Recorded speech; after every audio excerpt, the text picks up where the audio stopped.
नमस्कार दोस्तों, आज डेट है 26 मार्च 2022। स्वागत है आपका दैनिक जागरण के न्यू डिस्कशन में। डिस्कशन को स्टार्ट करने से पहले आज एक मेंस का क्वेश्चन है जो आपको लिखना है। वो क्वेश्चन है कि डिजिटली जो हमारा वो है डिजिटल विश्वविद्यालय की स्थापना से उत्पन्न अवसरों की चर्चा कीजिए। ठीक है, उत्पन्न जो अवसर है उसकी चर्चा कीजिए, विशेष रूप से जबकि कोरोना का जो महामारी चल रही थी, कोविड का महामारी में आपने देखा होगा बहुत सारे स्कूल कॉलेज सब बंद चल रहे थे। ठीक है, से संपूर्ण जो शिक्षा प्रणाली है उसके कार्यकाल में क्या हुआ था, प्रभावित हुआ था। तो इस कारण से प्रभावित हुआ था। तो ये मेंस का क्वेश्चन हुआ। इस क्वेश्चन को आपको आंसर करके लिखना है। हमारा जो टेलीग्राम चैनल है दूसरा वाला जो आंसर राइटिंग प्रोग्राम करके आता है, उस पर आप टेलीग्राम चैनल पे अपना क्वेश्चन का आंसर लिख के आप वहाँ पे पोस्ट कर सकते हैं। चलिए, डिस्कशन को स्टार्ट करने से पहले कल एक कमेंट आया था। ठीक है, एक स्टूडेंट पूछ रहे थे कि उनका ये 2 क्वेश्चन था। ठीक है, इनका क्वेश्चन का मैं थोड़ा सा जवाब दे दूं क्योंकि मोस्ट ऑफ स्टूडेंट का यही क्वेश्चन होता है, इसलिए हमने चाहा कि इसका आंसर हम वीडियो में ही आप लोग को दें। पहला आंसर है कि हिंदी में जो है पीटी और मेंस के लिए, ठीक है, कंटेंट अच्छा आता है क्या?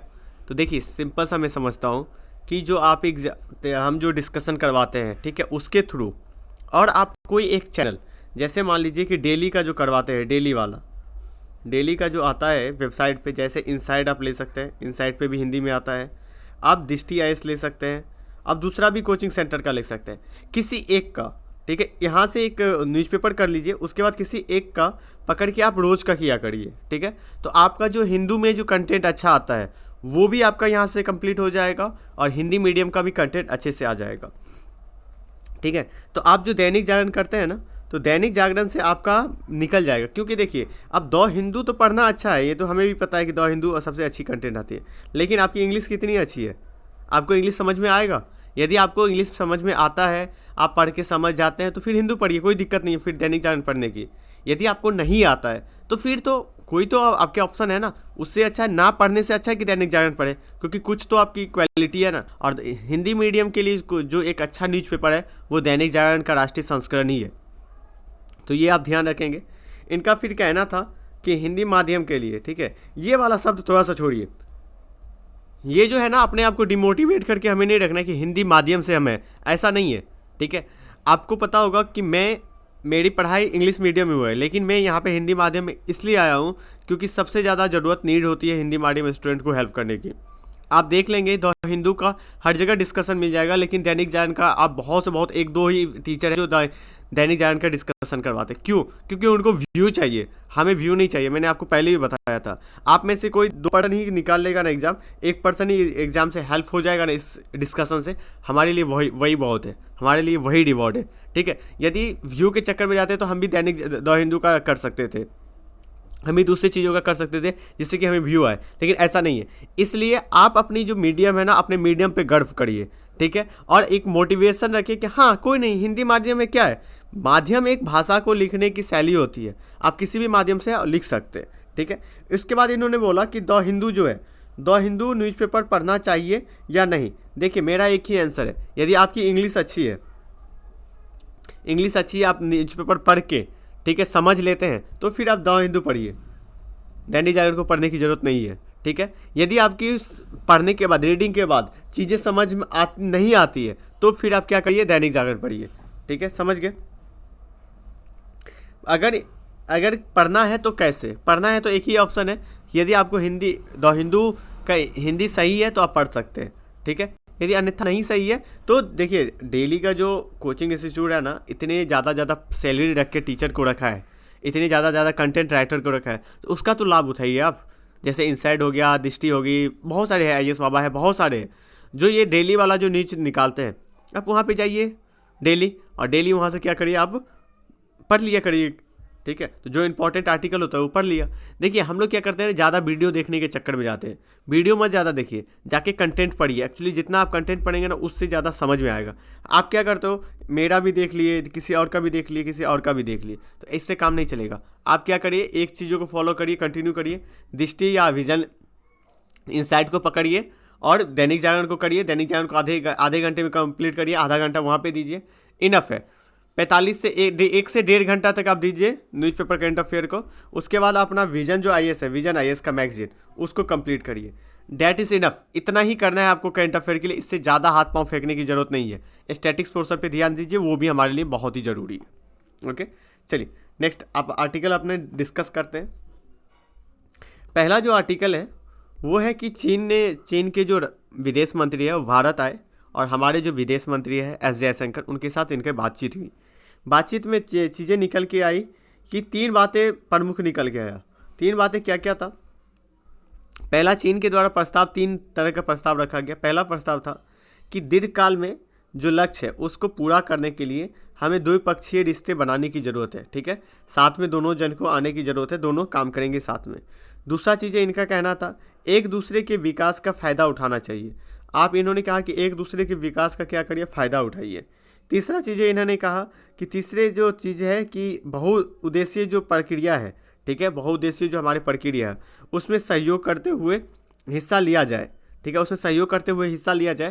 तो इनका मतलब है कि उनके द्वारा जो इशारा किया जा रहा था वो सीधा का सीधा इशारा किया जा रहा था कि उनका जो योजना चल रहा है बेल्ट एंड रोड इनिशिएटिव योजना, ठीक है, BRI, उनके तहत। ठीक है, तो अब हम BRI जो इनका योजना है बेल्ट एंड रोड इनिशिएटिव, उसको चर्चा करते हैं डिटेल में। चलिए देखिए, बेल्ट एंड रोड इनिशिएटिव जो है वो चीन के द्वारा 2013 में चालू किया गया था। ठीक है, इनके जो राष्ट्रपति है शी जिनपिंग, इनके द्वारा चालू किया गया। इसका उद्देश्य ये था कि चीन के द्वारा जो विश्व स्तर के भू राजनीति है उसको प्रभुत्व को कायम किया जाए।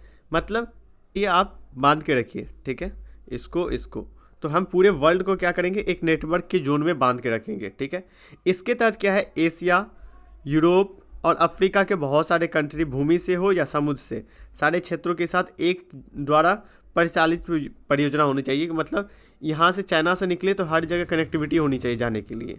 ठीक है, ये जो है सिल्क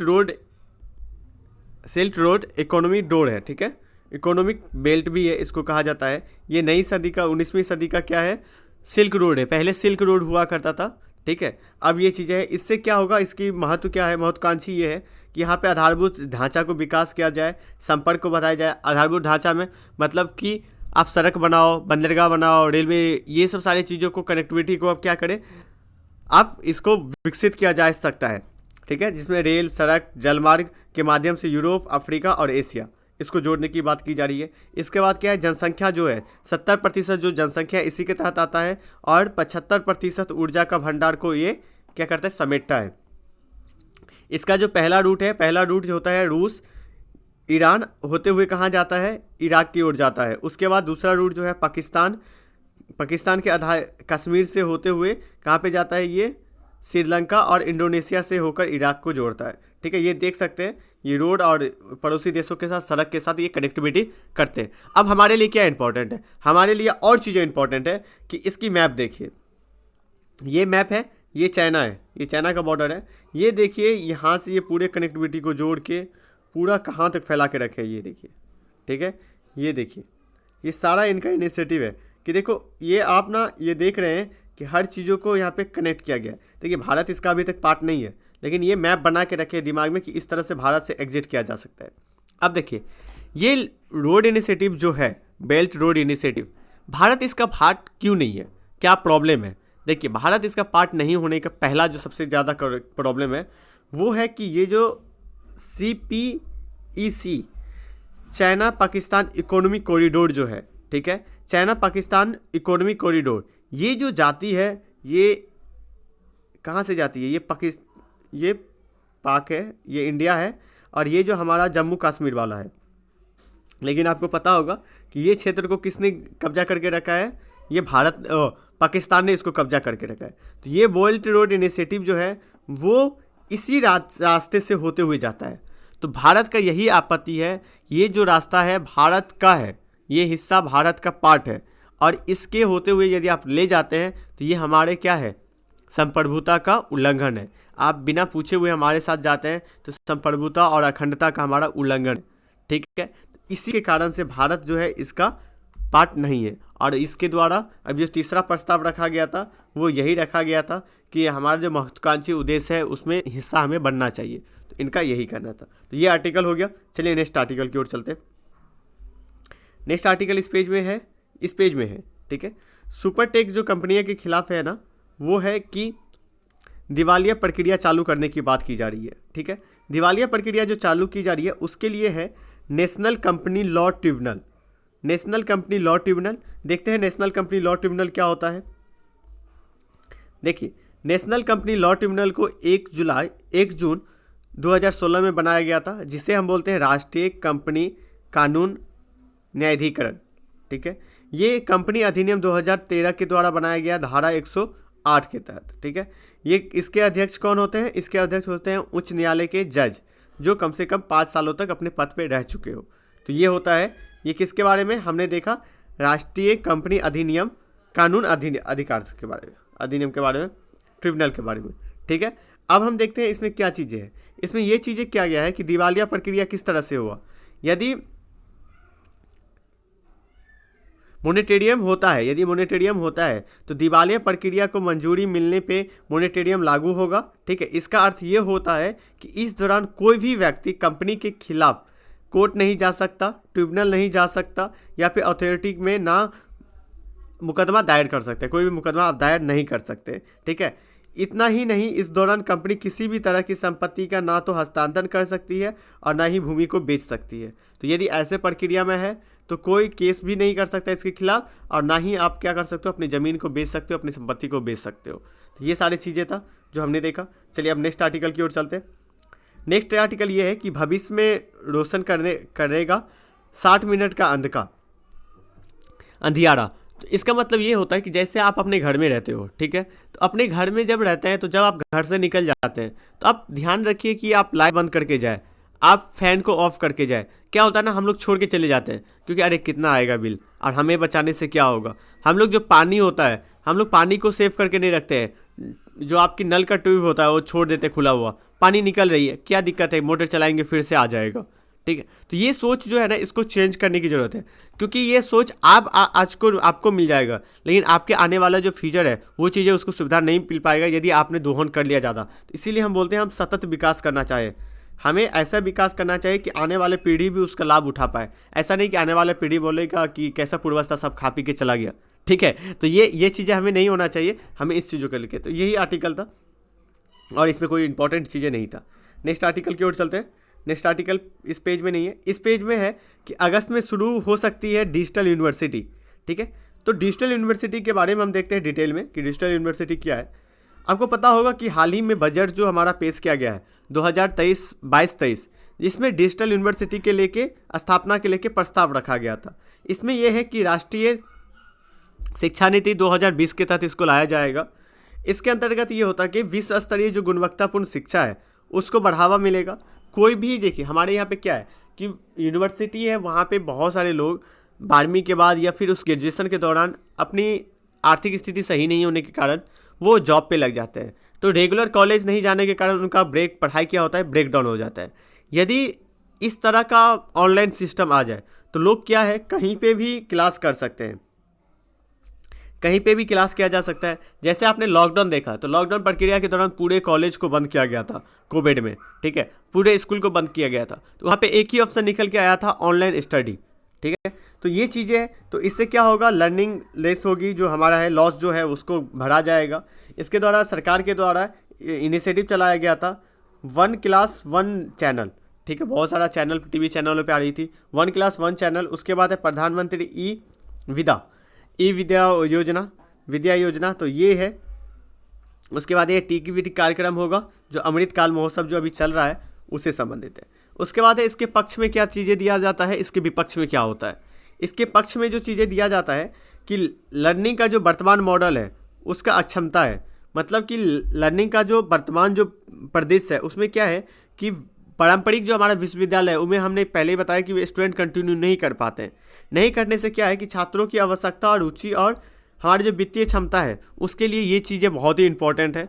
तो ये है अभी। उसके बाद इससे क्या होगा, आर्थिक विकास होगा। आर्थिक लाभ क्या होगा, यदि आपकी ग्रेजुएशन, आप यदि MBA करते हैं, MBA के लिए क्या है, हमें कॉलेज करना पड़ता है, जाना पड़ेगा। यदि आप उस कॉलेज में ना जाके उसको आप क्या करें, ऑनलाइन यदि कर लेते तो आप में क्या होगा, वैल्यू ऐड होगा। तो आप वैल्यू ऐड होगा तो आप क्या होगा, अच्छे जगह पे जाके जॉब करोगे, आपके अंदर स्किल होगा। जैसे ही आपके अंदर स्किल होगा तो क्या होगा कि आप कमा के कहाँ पे खर्च करोगे, अपने देश में खर्च करोगे ना, तो देश की तो आर्थिक एक्टिविटी तो ऐसे ही बढ़ जाएगी ना। तो इससे क्या होगा, हमारे अर्थव्यवस्था में विकास होगा। ठीक है, उसके बाद देखिए प्रौद्योगिकी के साथ क्या होगा, अधम और व्यवस्था, इसके टेक्नोलॉजी के साथ चीज़ों मिलके योगदान करके हम आगे से आगे अर्थव्यवस्था को बढ़ा सकते हैं।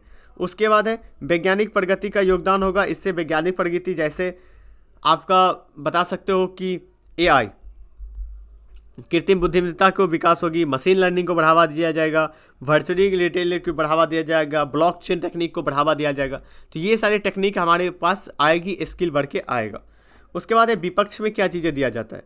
विपक्ष में ये तर्क दिया जाता है कि ऑफलाइन जो शिक्षा है, ठीक है, वो जो शिक्षा है ऑनलाइन जो शिक्षा है वो जो हाशिए पे जो लास्ट व्यक्ति बैठा हुआ है वहाँ तक नहीं पहुँच पाएगा। क्योंकि देखिए इसमें आपको ऑनलाइन शिक्षा के लिए क्या चाहिए, एक स्मार्टफोन चाहिए, तो कम से कम 10,000 का स्मार्टफोन होना चाहिए। दूसरा चीज़ है आपके घर में लाइट होना चाहिए चार्जिंग के लिए, ठीक है। तीसरा चीज़ क्या होना चाहिए, आपको डाटा चाहिए, हर महीने मान लीजिए कम से कम 500, ठीक है। तो इतनी यदि किसी के पास संसाधन नहीं होगा तो क्या वह शिक्षा प्राप्त कर पाएगा, नहीं कर पाएगा। इसका आंसर होता है नहीं कर पाएगा, ठीक है। तो यही चीज़ें हैं, तो वो जो हाशिए पे है तो उस तक ये चीज़ें नहीं पहुंच पाएगा, वो असमर्थ हो जाएगा। और आप चीज़ें देख सकते हैं कि इससे क्या होगा, सामाजिक और आर्थिक परंपरा का जो समस्या है उसको भी कनेक्ट, जैसे इंटरनेट का कनेक्शन, बिजली की कटौती। मान लीजिए कि आपके गाँव में 5 दिन लाइट नहीं आया, ठीक है, किसी कारणवश, तो क्या होगा, आप 5 दिन तो क्लास नहीं कर पाएंगे, ठीक है। हाई स्पीड इंटरनेट कनेक्शन ना होने की वजह से हम बहुत सारा स्टूडेंट को मेंटोरशिप देते हैं, स्टूडेंट मेंटोरशिप लेते हैं, तो प्रत्येक दिन मेंटोरशिप होती है। तो उसमें क्या है, वो जो कॉल करते हैं तो कभी कभी ऐसा होता है कि इंटरनेट उनके पास नहीं होता है, तो उस कारण से हमारा और उनके बीच में कनेक्टिविटी नहीं हो पाती है, तो ये प्रॉब्लम है, ठीक है। और उसके बाद जो है वो दोहरी मार होती है, दो धारी तलवार होती है, दो धारी तलवार। बहुत सारे स्टूडेंट क्या होते हैं, ये लर्निंग ना करके वो कंप्यूटर मतलब गेमिंग की तरफ चले जाते हैं, अब वीडियो देखना स्टार्ट कर देते हैं, रील बनाना स्टार्ट कर देते हैं। आजकल के टाइम में तो मौज है ना, मौज पे वीडियो बनाओ, मौज करो, तो मौज करने लग जाते हैं। तो ये सारे चीज़ों को, ये है हमारा थोड़ी सी डिसिप्लिन की कमी। उसके बाद है हमारा संस्कृति को उपलब्धता नहीं मिलेगी। देखिए क्या होता है कि जब हम स्कूल में बैठते हैं पढ़ने के लिए, तो हर एक कास्ट के धर्म के लोग हमारे साथ बैठते हैं स्टूडेंट, तो आपस में क्या होता है कि हमारा एक कनेक्टिविटी बनता है, और कनेक्टिविटी के साथ क्या होता है, एकता आती है, हमारे अंदर में एकता आती है। लेकिन जब हम ऑनलाइन रहेंगे तो हमारे और उनके बीच में तो संपर्क होगा नहीं। और आप देख सकते हो कि आज के टाइम में जो हमारा सोशल मीडिया वो किस तरह से सांप्रदायिक चीज़ों को, धार्मिक चीज़ों को बढ़ावा देता है, तो लोगों को माइंड में वही चीज़ें सेट होता रहेगा, क्योंकि आपने तो दो जन आपने मिला नहीं ना। देखिए अब क्या होता है, पर्सन ए और पर्सन बी दोनों अलग अलग कम्युनिटी के हैं, ठीक है। तो हम यदि दोनों साथ में कभी नहीं मिलेंगे, ठीक है, बात नहीं करेंगे, तो क्या होगा कि हमारे और दोनों के बीच में मतभेद होगा। अरे ये इस कास्ट का है, ये ऐसा होगा, ये ऐसा होगा। हम मनोवृत्ति मतलब पूर्वाग्रह से प्रभावित होते हैं। लेकिन यदि हम साथ में मिलकर कुछ टाइम एक्सपेंड करते हैं तो पता चलता है अरे नहीं ये तो ऐसा व्यक्ति है ही नहीं, ये तो पूरा ही चेंज है।